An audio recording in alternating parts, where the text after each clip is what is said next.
Bismillahirrahmanirrahim. Assalamu alaikum, ladies and gentlemen. Today we will be reading another passage from the Quran. In fact, this passage consists of one single verse, and it has a very important message. One of the, I would say, some of the verses of the Quran, you would agree, are they can be regarded as neglected verses or verses which are ignored a lot or maybe not understood in their proper perspective. And I think the verse that we're going to study today is one of those verses which have been overlooked at many instances, and it seldom comes into discussion. So this is verse 122 of Surah Tawbah that we're going to discuss today. Surah Tawbah, as you know, is the 9th surah of the Quran, and this surah was revealed as the ultimate discussion between the believers and disbelievers, and basically it meant that this was the time when they would be taken to task, and if they do not believe in the final message, then the three denominations which were facing the Prophet. First of all, the idolaters or the mushrikun, which of course belong to the Prophet's own nation. They mostly resided in Mecca. And then we have the people of the book who resided in Medina, and the hypocrites as well, which were spread all over Arabia and more concentrated around Medina. So Surah Tawbah is the surah in which the final judgment is pronounced against these three denominations who had stood up against the Prophet, and they had now taken this stance that they would deliberately deny the Prophet as far as the idolaters were concerned. They, of course, were ones who not only denied the Prophet, but also they remained adamant on their stance regarding polytheism. And regarding polytheism, we know that the Almighty has said that everything can be forgiven, but any deliberate polytheism will not be forgiven. So analogously, such people were to be punished with death in this world, because this would be their fate in the hereafter as well. And because the prophets of God and messengers of God are instruments of God's justice in this world, so they were to undergo this punishment in case they persisted on their evil ways. But we know that almost all people of his nation, the idolaters, they accepted faith, and very few of them who were advocates of polytheism, they remain, and they had to be put to death. Some of them even died in the battles which ensued in Medina, and some others who had become active proponents or were guilty of high treason, or at times they were actually inciting others to rebellion. So they were put to death. And amongst the people of the book, of course, because of the fact that they are monotheists in their basic approach, so therefore, they were allowed to live as long as they wanted to, but they would be living in subservience to the Islamic State. And a sign of this subservience would be that they would be paying the jizya tax. And this jizya tax would be something which would be exacted from them as long as they live. And of course, both these verses and both these denominations, they relate to the foremost adversaries of the Prophet Muhammad. As far as the hypocrites are concerned, the verdict against them was that their social standing was totally besmeared, and the Prophet was not allowed to pray for their forgiveness, and he was not allowed to attend their congregations. Of course, he was also stopped from entering the mosque that they had built for the purpose of conspiring against Islam, which is the Mosque of Zarar, as we all know. So this is a very comprehensive surah, and this is one of the final surahs, you can say, of the Quran in which this judgment was pronounced. And the verse that we are going to discuss today in this background was that now, since the Prophet would be soon departing from this world, and his substitute in this world, of course, would be the Word of God, which is the Quran, and the Quran would be the main weapon, so to speak, as far as spreading the message of the last faith was concerned. But equally important was the fact that scholars of the Quran should come forward, or there should be some people who should come forward and become scholars of the Quran and Islam, and then according to their own capacity and according to their own influence, they should discharge this task of warning people regarding the hereafter. So the verse that we are going to study today is in this background, that once this final judgment had been pronounced, and it was time for the prophet to now leave this world, and there had to be someone who would have to substitute for him. Of course, there was no personality who could substitute for him. It was only the book of God that could do so. But at the same time, as far as a simple reading of the book of God is concerned, everyone can understand it with a simple translation. But the deeper meanings and going deep into the essence of the word of God was something for which the Quran actually made an appeal. And it is just like a very similar analogy can be drawn, that if today our country runs short of doctors, maybe because of any emergency, and the state gives a call that why don't people come forward and devote themselves for this particular profession, and they become doctors and heal wounded or the injured or the sick. So basically, it's like a call which the Almighty gave, that now that the prophet is passing away or would pass away soon, and the book of God, of course, is there with us, there should be some people now who should come forward and give their lives and devote their lives for the understanding of this last word of God, so that its intricate issues and its and something which, of course, relate to a lot of depth and some complexities regarding previous religions and the difference between previous scriptures and the Quran, so that the debate could be resolved between Abrahamic faiths on the one hand, and of course deep issues which would at times bother intelligent minds and perspicacious minds. They should be appeased, and this could only be done if there was a repository, so to speak, or a factory or a production house in which scholars of Islam would devote themselves to this deep learning. So I'm just going to share my screen with you. This is a very brief verse, a single verse that we're going to study today, but the message that it gives is still there after 14 centuries, and it is beckoning us and calling us that there should be people amongst us who should specialize in religion. And this specialization should be something which would actually take up their time, and they should become very in-depth doctors of religion. So the verse is Bismillahir Rahmanir Rahim. وَمَا كَانَ الْمُؤْمِنُونَ لِيَنْفِرُوا كَافَّةً فَلَوْلَا نَفَرَ مِنْ كُلِّ فِرْقَةٍ مِنْهُمْ طَائِفَةٌ لِيَتَفَقَّهُوا فِي الدِّينِ وَلِيُنْذِرُوا قَوْمَهُمْ إِذَا رَجَعُوا إِلَيْهِمْ لَعَلَّهُمْ يَحْذَرُونَ. So why did this not happen, that a few from each of their groups could come forward to obtain sound understanding of religion and warn the people of their nation about these attitudes that they had adopted when they returned to them, so that they could remain secure from God's grasp? So the key word here, as you can see, is لِيَتَفَقَّهُوا فِي الدِّينِ. So tafaqquh fi din, or liyatafaqahu fi din, as the words are, they imply deep understanding of God's religion, deep understanding of the Quran, in fact, here, so that they are able to delineate the message of Islam, not just by emotional force, but by reasoning. So you see, in order to understand the Quran, the most important thing which is needed is that we are able to understand the reasoning and the wisdom behind several of its directives, so that not only we ourselves feel comfortable and satisfied that, yes, this is the reason that we have been asked to do something or stopped from doing something, but also on the other hand, we are able to teach our younger generations the rationale and the reasoning behind these directives. And a step further in this regard, of course, would be to have this interfaith dialogue, of course, with scholars of the other religions, so that a heart-to-heart conversation could take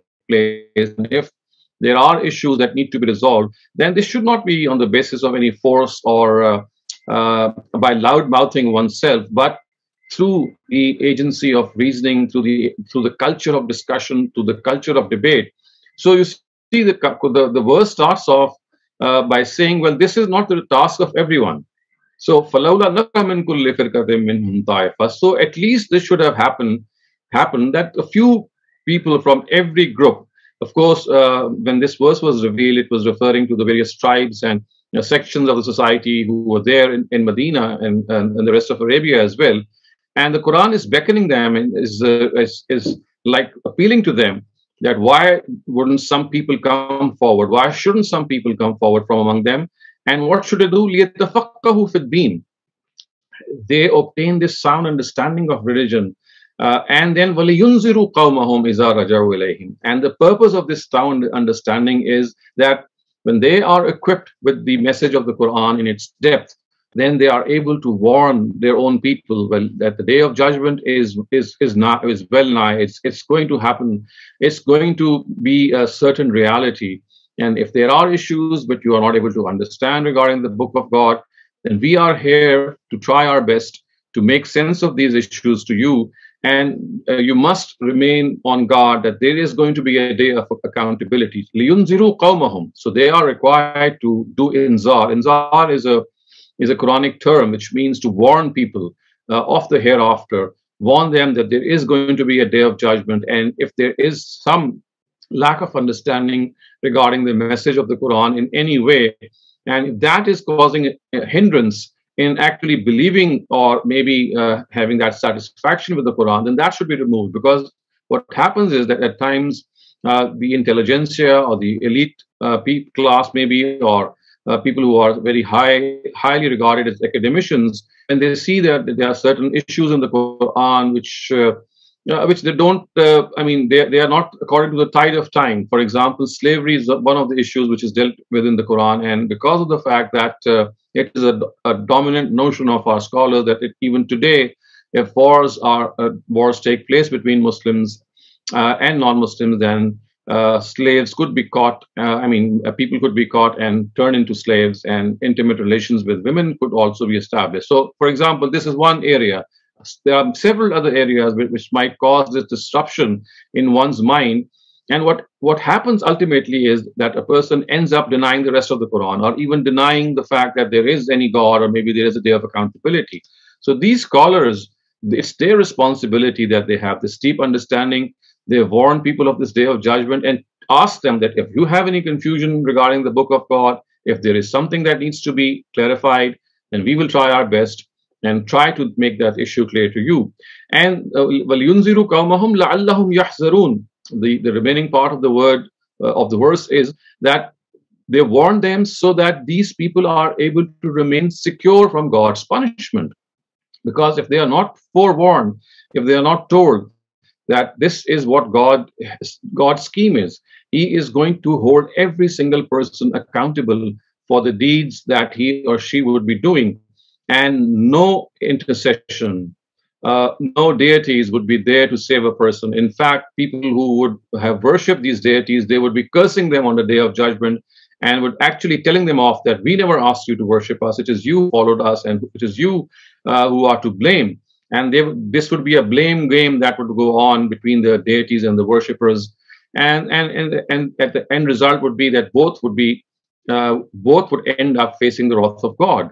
So this is of utmost importance, and I think that this verse is a beautiful message that we can give to some of our younger generation, or even if you're not young. I mean, it could be a person could be of any age.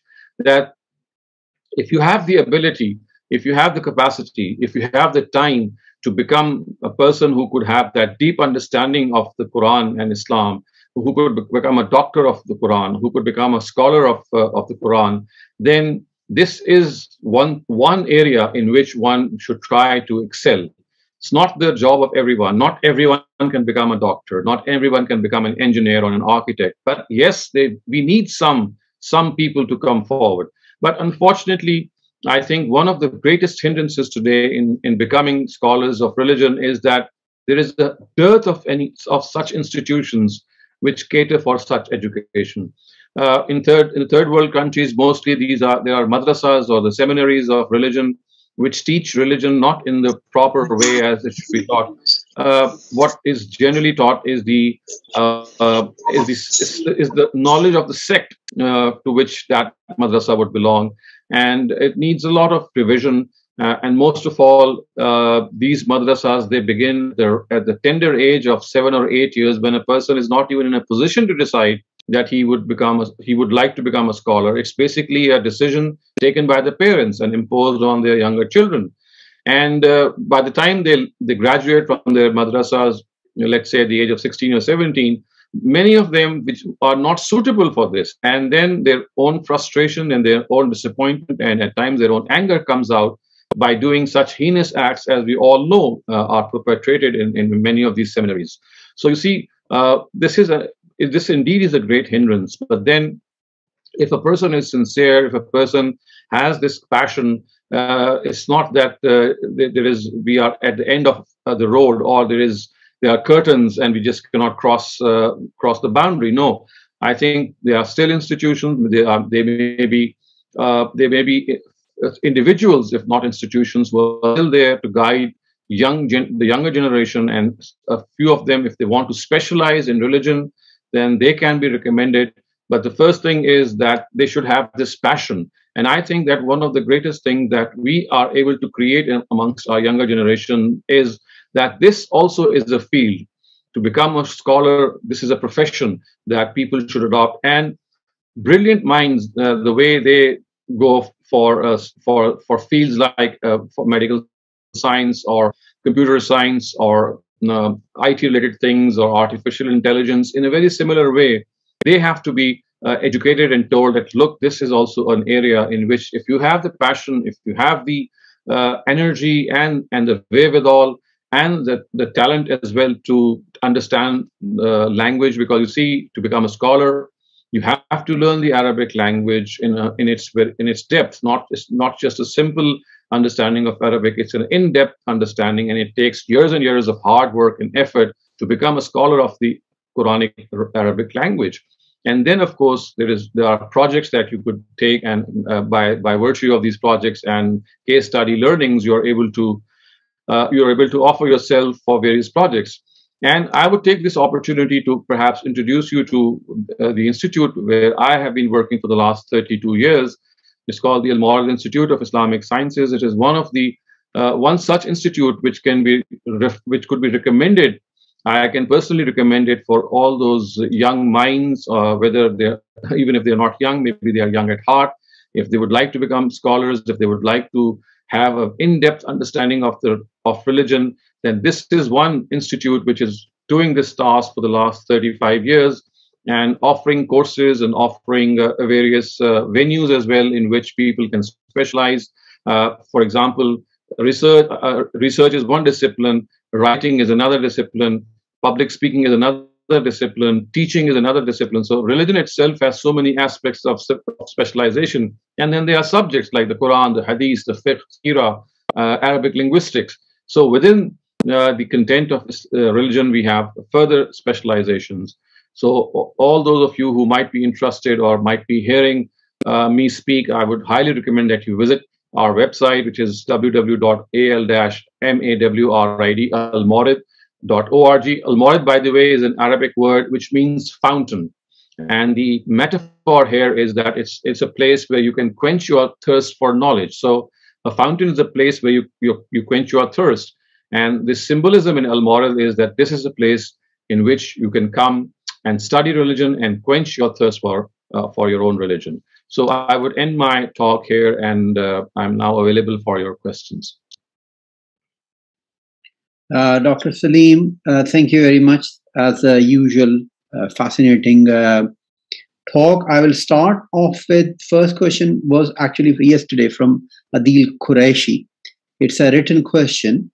Adil want to ask, it seems as compared to shirk from the idolaters, which he called obviously mushrikun, Quran has a soft spot, quote unquote, soft spot for Ahl Kitab, who Adil then says in paracenthesis are engaged in practices which are bad as shirk, like attributing a son to Allah. So Adil's question is, if that is the case, why is it so that mushrikun were ordered to be executed as part of a Itamam-e-Hujjat, but Ahl Kitab, even if they believe that Jesus was the son of the God, were not subjected to such harsh punishments? Yes, this is a very pertinent question. I think I've discussed this at some other occasions as well. But you see, what we need to understand is to make a distinction between deviant monotheists who indulge in polytheism and don't accept that they are polytheists, and polytheists who accept that they are polytheists and they out of their own intention say yes, multiple gods are ones in which they believe. So this is the distinction which the Quran itself accepts. So the idolaters or the polytheists of Mecca, they would intentionally, willfully, deliberately say that yes, we believe in more than one God. Of course, there is a supreme God, but there are demigods, there are other associates and partners who we believe, and they grant them the same, almost the same rights as the supreme God. So they were the people who are what you call in Arabic muqir bishirk, which means they accept shirk or polytheism as the religion that has to be followed.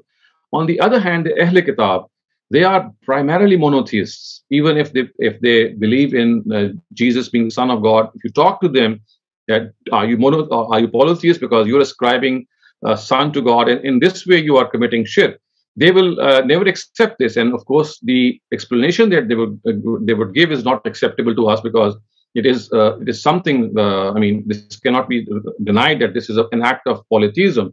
But you see, what happens is that they themselves, out of their own understanding, think that this is right in conformity with monotheism. Just to give you an example to make the things more clear, a person who goes, I mean, a Muslim, a monotheist, of course, a Muslim is a monotheist. If he goes to the grave of a saint and prostrates before that grave and starts praying to that saint and asks the saint to fulfill such and such a wish of his, he, in spite of believing in one God, what is he doing? He's ascribing, I mean, he's giving the position to that saint, which is the position of God.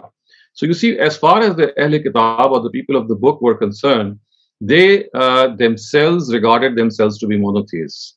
And in spite of the fact that what they ended up doing was blatant forms of polytheism, the Quran gave them this concession because they were always trying to explain their polytheism in a way that they said that, well, this is not polytheism. This is actually a manifest monotheism, and you are not understanding how this is monotheism. And they would try to explain Trinity in a way in which, if you still speak to their priests and to their scholars, they will tell you that this is a purely monotheistic religion, and these three manifestations are manifestations of a single God, and there are other explanations also they give. So the Quran, I mean, this is something of a fascinating phenomena, that the Quran has accepted this, that if they themselves call something as monotheism, in spite of the fact that the Quran does not agree with it, because it says, لَقَدْ كَفَرَ الَّذِينَ قَالُوا إِنَّ اللَّهَ ثَالِثُ ثَلَاثَةٍ, that those who say that Allah is the three of the third, they have committed kufr. So the Quran calls it kufr, but at the same time, because of the fact that they are deviant monotheists, like the person who goes to the grave of a saint and prays to that grave, in spite of the fact that it is a blatant violation of monotheism, but we still call that person, well, he is a tawheed purest or a monotheist, but he's not understanding, he's deviating from his beliefs. So I think this is what has happened in the case of the people of the book as well. They are basically monotheists, but they have become deviant monotheists. And the Quran has accepted this claim that they are monotheists. And that is why the punishment between the polytheists and monotheists is so blatantly different. And one of them had to be put to death if they insisted on their polytheism, and the other one were allowed to live if they wanted to, on the condition that they would live as subservients by paying the jizya tax. Thank you, Dr. Shehzad, Dr. Saleem. Fatima, you can ask your question, please. Assalamu alaikum. So my question is about Sufism, and I'm familiar with Ghamidi Saab's concept that it's a parallel religion. I've read his essay too in Burhan, Islam and Tasawwuf. And in Mizan as well, he has written that basically God doesn't have any partners in terms of, creation or command. Like na khalq mein or na amar mein koi jo hai na Allah Ta'ala ka shareek nahi hai. But when it comes to Piri Muridi, and I have experienced this thing, my father had this Sufi spiritual, mentor, and he Like he prayed for my Momanis to have a son and a daughter, and the prayer did come true, and they did have a son and a daughter. And I don't know, how do you explain such things? And I've also like done my research on it. कि जैसे Hazrat Dawood alayhi salam के ज़माने में भी there was a jinn who brought the Malka Bilqis takht. But that's like bringing one thing from one corner of the world to another. But then, you know, for the lack of a better word, but like kind of blessing somebody with a child is like, you know, creating a life. How do these people do that? Like, how do you explain that? I think there are two explanations. One of them is it could be pure coincidence that it happens. And the other thing is that at times God, in order to put a person through further trial and test, makes that thing happen which the person is doing, to give that person more respite and to gather more sins as he would do, and then the Almighty would catch him. So it becomes a means of trial as well, that when you go to such people and their predictions or their prophecies, or their whatever they give as charms and amulets, they start coming true and materializing. So this is also a means of testing one's faith. So instead of me relying purely on God, when I go to a saint for this purpose and his prayers, they come true for me. So this is a means of my trial and test. And I actually start to deviate from God and repose all my trust and all my prayers in that saint. And therefore, in order to make me further realize, or at times this also happens, that the Almighty punishes this person by this very attitude, that the predictions or the power, whatever you can call it, that person has to predict the future maybe, or to give you a male child or a female child, they start coming true. And this is a means of punishing the person who is going to them, so that he can go further and gather more sins, as we know that is the law of Imhal, which is mentioned in the Qur'an. And as I said, it could be pure coincidence as well. But as far as the which law? Sorry to interrupt you. Which law did you refer to? I was referring to the fact that either it's a coincidence or the law of Imhal. Imhal is a law which means that the Almighty gives further respite for a person who is doing evil, and he makes that evil more successful, the evil enterprise more successful. And this is in fact God's punishment for that person, because he has given himself up to the forces of evil. So this is the law of Imhal, which is mentioned in the Quran, and this was something which the Quraysh and many of the disbelievers went through, and they thought that their worldly success was something which was a guarantee that they're on the right path, without realizing that this success was actually a punishment which God was enforcing upon them, and making them think that actually they are on the right side, or they are on the correct side. As far as the throne of Queen Sheba is concerned, which is mentioned in the Quran, that is an entirely different thing. It has nothing to do with this particular instance. I think for that you have to study that there are people who are given extra psychic powers, and these extra psychic powers, if you study parapsychology, it does seem that there were people, and there still are such people, and in olden times, just as our natural sciences and physical sciences have developed a lot, it does seem that there was these spiritual sciences which had developed a lot in the times of Prophet Solomon and David, in the times of the Israelites, in which such things could happen, as has been explained in the Quran, that he brought the throne of Queen Sheba within the blink of an eye. So these are basically, as I said, the explainable or explicable psychic powers which people might have, or certain other spiritual disciplines that they can be equipped with. And even today, you will find such people. So they must not be mixed up with saints and others who, as you said, they give you certain charms or amulets in which they would guarantee that you will have a male child or a female child. I think that is a different sort of a thing that is more related to either a coincidence, and you never know. There could be, I'm just guessing, or maybe making an educated guess, that there could be medicines which maybe in the olden times herbal medicines which would work in a way that the chances of having a male child would increase. I mean, this could be one thing. And today, maybe they have such prescriptions still with them and they use them. So this could be one explanation. But as I said, this is still conjecture at the moment. But all in all, what we need to understand is that in all such matters in which we cannot explain a certain happening, it doesn't mean that it is happening because God is allowing it to happen and because it is the right thing to happen. As I said, it is a test of our faith, especially when we are pushed to an edge in which we might be tested.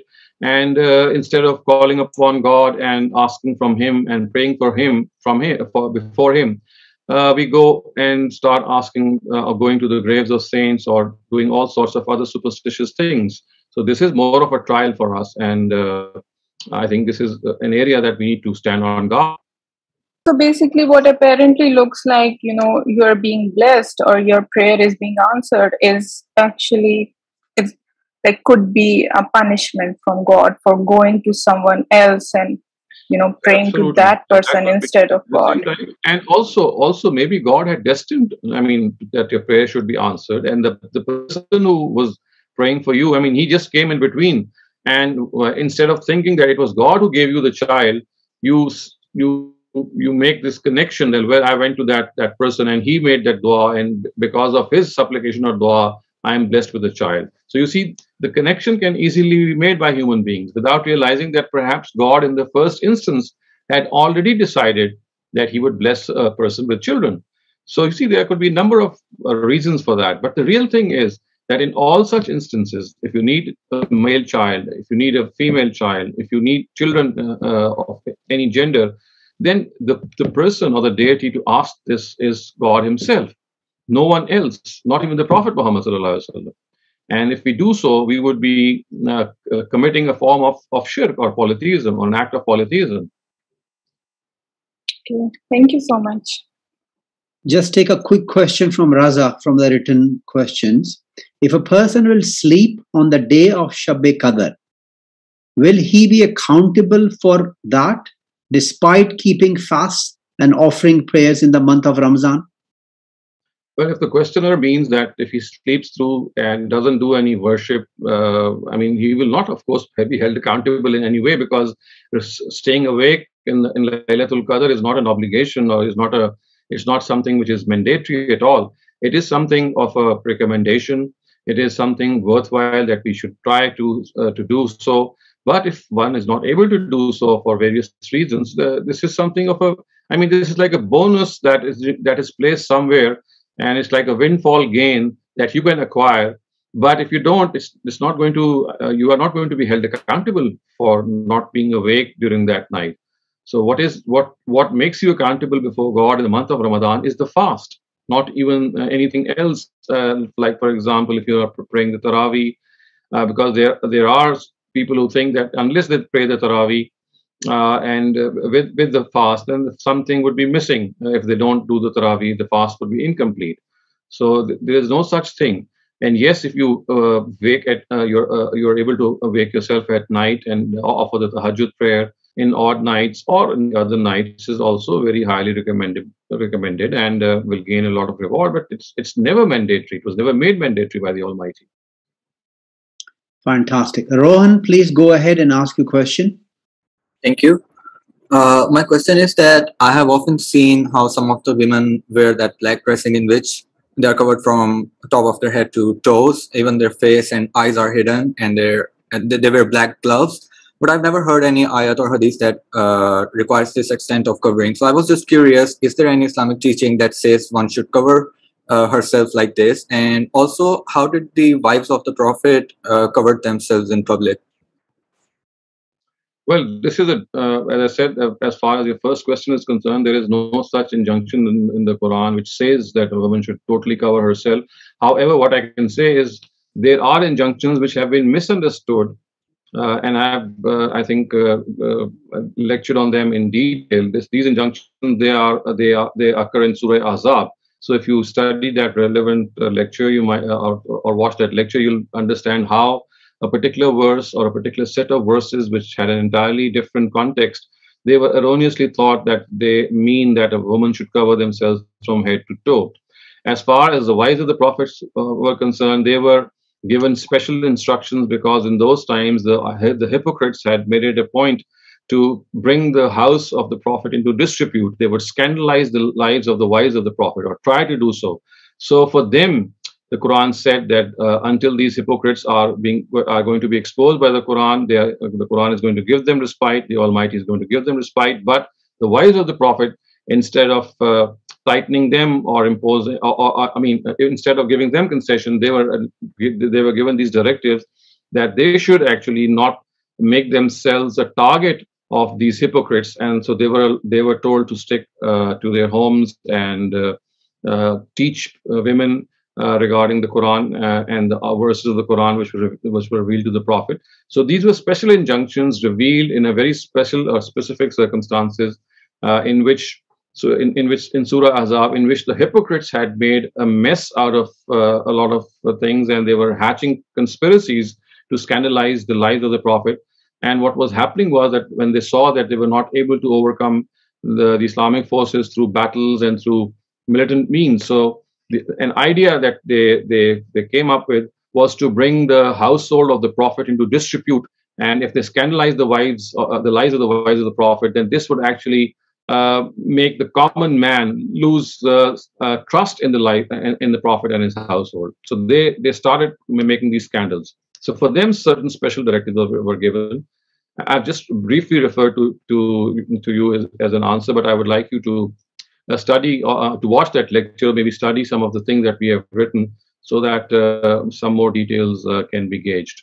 Right. But I was just curious that, did they, whenever they came out of their houses, the wives, did they wear these gloves? And also, if women today are covering themselves like this, do they get more sawab? Although it's not obligatory. They never came. You see, the Quran told us what they had to do. They said, "Yudnina alayhinna min jalabibihinna," that what they should do is that they should wear those large shawls on themselves, so that they can be distinguished from slave women, and they should not be harassed. But because these hypocrites, when they would harass women and they would be called to account or scolded, they would immediately reply that, "Well, I thought that this was a slave lady."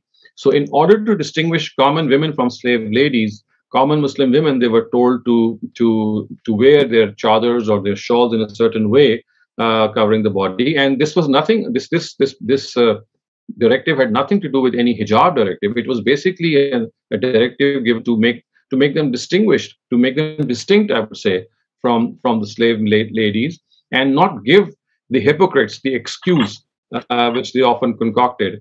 And this was an entirely administrative directive that was given to curb these tendencies of the hypocrites. Right. Thank you. I'll take a written question next. It's from Mr. Asif. It's a very long question, so I'll summarize it. It's a very interesting question.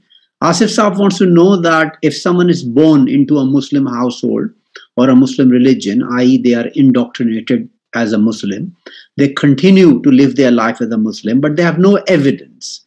They have never come across any empirical evidence as to the validity of Islam. One day they are reading about some other religion and they are convinced that this other hypothetical religion, they have found some evidence for it, and they are convinced from this empirical evidence of this other religion. And yet they continue to be a Muslim because that's how they were from the very start. They continue to believe in Islam and continue to be a Muslim, although they feel, their heart tells them that this other religion has got a lot of evidence for it. So Asif Saab wants to know that why is this the right course of action to take? Islam teaches us to be just. And although in the heart of their hearts, they believe that they're not being just because there's no evidence they're found in Islam, is this the right course of action to take? I think at the bottom of this lies this very important question that a person has to be a sincere seeker of the truth. And if a person is a sincere seeker of the truth, then wherever that truth takes him or wherever that quest takes him, regardless of what beliefs he ends up with, I think he would be treated very justly by the Almighty. So instead of going to this hypothetical situation, we should simplify matters. And the thing is that all of us are required to be sincere seekers of the truth. We are required to critically think of the truth, to find the truth, to abide by the truth. And this is our biggest trial also. So if we are able to follow this trial and come to a conclusion regarding Islam or any other religion, what could be X, Y, or Z, that I would personally think is immaterial. So the real test is the journey for the quest of the truth, which is important. If we have not started that journey, then this is an alarming thing. But if you have started that journey, you have embarked upon that journey, and you've gone maybe right or left or to some other destination, and my own destination would be different from yours, or yours would be different from some others, I think that at the end of the day, perhaps would not matter. As long as I was sincere in my quest, as long as I was not dishonest in my quest, and as long as I was not indifferent and careless in my quest. So this is, I think, the bottom line that all of us are faced or should be faced as an ordeal. And life is a journey of this quest for the truth. And every time you come across something that might challenge your previous beliefs, you should give weight to it. You should start to understand it and amend your beliefs if you think that something wrong has happened or you were believing something to be wrong. And this is how we should spend our lives. And this is how we will have a living connection with God. Because this living connection with God requires that we examine whatever comes our way in the light of intellect, which God has blessed us with. It is a blessing of God that He has given us this intellect to judge between the right and the wrong, even if at times we might make a wrong decision. So this is a very, this is a very okay happening, I would say, that exercising with all sincerity our competence, if we end up with at the wrong side, but we were absolutely fair in our quest, I think we have examples in the Quran which tell us that God would be very justly treating us and not penalizing us. Okay, thank you very much. Dania, please go ahead. Dr. Shehzad, first of all, thanks a lot for answering my question about education system in yesterday's session. And I had a certain follow-up questions in my mind, but today's session has addressed many questions. You have rightly pointed out that there is no concept of emotional intelligence and critical thinking in our institutes, unlike to global standards. When we talk about religious scholars, these concepts are also missing in madrasas. Let me please say this, that religion is also used as emotional weapon here, where young minds are manipulated in many ways. When we talk about educational policies, there is an extremist attitude I have personally found and experienced in policymakers as well. So my question is, what changes do you think are needed at the policy level of education system here in Pakistan? I mean, we are not encouraged much to question many things in policy when it comes to religion. Personally, मैंने बहुत ज़्यादा problems face किए जब भी मैं कोई question ऐसे level पे उठाती रही हूँ. Also, there is an extremist tendencies in our educators who are considered as nation builders. What do you think can be done with teachers or educators? Because no one here really wants to understand religion. Rather, just they're doing the things as it is that exist in this culture of Pakistan. और हमारे यहाँ Pakistani culture में पाकिस्तान के culture को religion से mix कर दिया जाता है और हमारे एजुकेशन इंस्टीट्यूट्स में we suffer a lot with this notion के हमें बताया जाता है बस हमारे रिलीजन में ऐसा है. तो इस चीज को एड्रेस करने के लिए what can be done? Thank you. As I said that, in fact, what we were discussing today in the Quran, in SurahTawbah, we need sound scholars of religion who have deep understanding of the Quran, and they are able to answer the quagmires and the imbroglios through which our younger generation might go through. Because you see, the fact is that the way religion is today presented from the pulpits and from our religious platforms and even from our educational institutions is quite repulsive. I think all of us have studied Islamic studies or Islamiyat or the likes of it in our school systems, in schools and colleges and universities. And we would always regard it to be a free period, or if we would be able to bunk that period, we would, maybe not even attend that period given the chance. So I think the reason is the way religion is presented, that it doesn't make sense. In fact, not only does it make any sense, it is abhorrent at times when you present religion in a way that you cannot justify a lot of things. And one of the reasons that I pointed out in some of my earlier talks is that our religion has become more of folklore based, more of hearsay based, and more of fazail based. And the credit goes to, I have great respect for Ustaz Imam Ghazali, but he is the person whose thought is today prevailing in our Muslim circles. I mean, he is the person.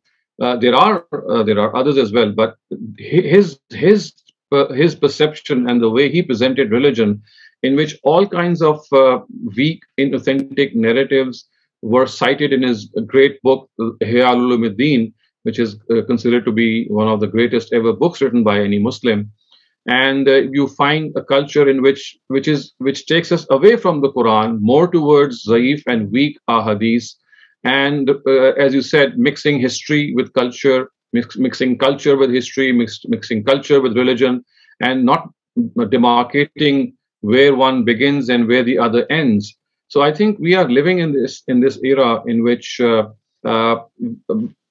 Quran-centric attitude has ceased to be the guiding light. We are not Quran-centric, and because of not being Quran-centric, whatever is presented in the name of religion, especially if you go to a Friday prayer in a Friday mosque, and this happens every week, you don't feel like going at the time when the sermonizer or the khatib is delivering the khutbah. All that you feel is that you should go right at the end when the namaz is going to be offered. Why? We should ask this ourselves, because whatever they are presenting doesn't make sense. So precisely for this reason, this verse of SurahTawbah that I just explained today, it is beckoning us, it is calling us that, well, forget about what other people are doing. You are not going to be answerable for other people. If you have the passion to understand religion in its depth, if you have the capacity, if you have these resources, if you are in a position, then this is one area in which you should excel. So I think that the answer is to create institutions which are able to churn out excellent doctors and scholars of Islam. But as I said, this is a tall order. Unless it is done at the government level, nothing worthwhile can happen. All that can happen are these enterprises which take place in the private sector, in which people try their best to create such institutes. So it's a very difficult situation, and it's not at all to come to grips with it. But as I said, everyone has to think of his or her own self, that what is my contribution that I can make, and instead of cursing the darkness, as the saying goes, let's light up our own candle. Thank you so much. Dr. Shehzad, मुझे एक चीज़ में आप guide करें कि पाकिस्तान में when we talk about any religious related thing to anybody, और हमें लगता है कि आगे वाला बंदा extremist tendencies हमें दे रहा है, तो what should be our behavior in that situations? कैसे deal करना चाहिए हमें तब? I think we should pick and choose our audience to discuss and debate. If there are people who are not open to such debates and discussions, why do we? There's no. We are not. It's not mandatory to discuss things with such people. It is better to discuss the weather and many other things that might be in common. So I think we have to pick and choose. That religion is something which can only be discussed with people who want to listen to the voice of reason. And if they are not ones who would like to listen to the voice of reason, I would suggest that such topics should not be brought up with them. It's not essential to discuss religion with people, because they are not going to understand, and it's just going to create more mess, and the atmosphere is just going to get sullied. Thank you very much, Dr. Saleem. I don't see any more raised hands. The earlier question that I asked, that was from Mr. Asif. Mr. Asif seems to think that there might be some miscommunication of that answer.